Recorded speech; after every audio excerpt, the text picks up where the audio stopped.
आज दारुल खैर पे आना इसलिए हुआ कि मैं वार्ड नंबर 2 से उम्मीदवारी करना चाहता। अरीजा फॉर्म हम लोग लेट इस वजह से लिए कि मेरे कुछ दोस्तों की राय थी ऐसी कि जिस दिन खाजा साहब की छठी रहेंगी उस दिन अपन फॉर्म जमा करेंगे। वार्ड नंबर 2 से मैं उम्मीदवारी का ख्वाहिशमंद हूँ जनरल जायंट सीट पर। से या पार्टी के किसी जिम्मेदार से बात हुई उम्मीदवारी के साथ? अल्हम्दुलिल्लाह पार्टी के सभी जिम्मेदारों से मेरी बात हो चुकी है और मेरा टिकट भी फाइनल है। किसने कहा है कि आपका टिकट फाइनल है? अल्हम्दुलिल्लाह मुझे मालिक मेयर साहब ने कहा है कि तुम्हारा टिकट फाइनल है। डॉक्टर खालिद परवेज साहब ने कहा है, यूनुस दादा साहब ने कहा है। आपके साथ पैनल में और कौन से उम्मीदवार हैं?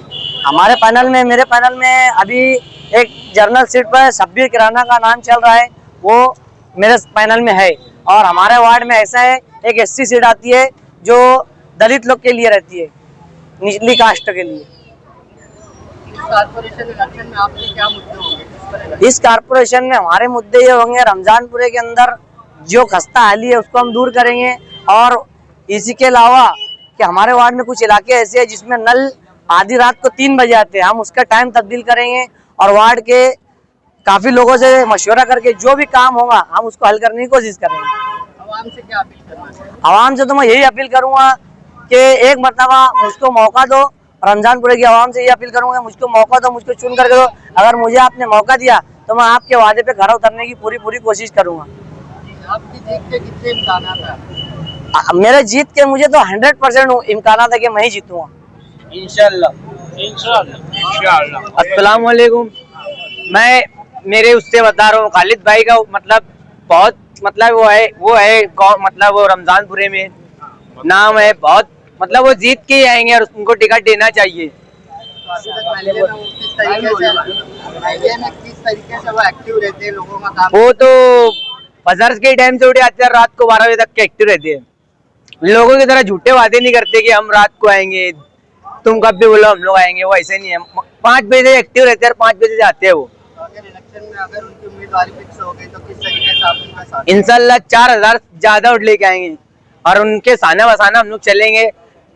जब वो हम लोग को बोलेंगे आ जाओ तो हम लोग इंशाल्लाह जरूर आएंगे उनके पास। खालिद भाई रिक्शा वाले के साथ जब से हम लोग का संबंध ताल्लुक बना तो हम लोग अक्सर ये देखते आए हैं कि वो लोगों की खिदमत, दवा खाने का कुछ भी मसला हो, वार्ड में सफाई के ताल्लुक से और इलेक्ट्रिक पोल वगैरह जो बंद रहते हैं, तो जब भी कोई उनसे शिकायत करता है तो वो ताबड़तोड़ एक्शन लेते हैं। तो इस तरह हम उनकी दीनी और दवा खाने और तमाम खिदमत को देखते हुए हम लोग और वार्ड के लोगों का तकाजा ये था कि आप पब्लिक से टच में रहने वाला लड़का है तो आप इसको उम्मीदवारी के लिए मैदान में लाओ। तो हम हमारे बुजुर्गों और तमाम संबंध के और ताल्लुक के लोगों को लेकर मशवरा करें और मुफ्ती साहब से बात की तो मुफ्ती साहब ने भी उनको आश्वासन दिया है कि इंशाल्लाह आपको उम्मीदवारी दी जाएगी। जब MIM 2012 या 13 में अब्दुल मालिक भाई जब उनके सदर बने तो ये वाहिद लड़का ऐसा था जो रमजानपुरे में MIM का अकेला चेहरा था। तो 2017 में भी अपने खालिद भाई रिक्शा वाले को अब्दुल मालिक भाई ने उम्मीदवारी दी थी और माशाल्लाह 15 दिनों में उन्होंने ऐसा माहौल खड़ा किया था कि 400 से 500 वोट वो यानी कम वक्त में मेहनत करने के बाद लेकर चले गए थे।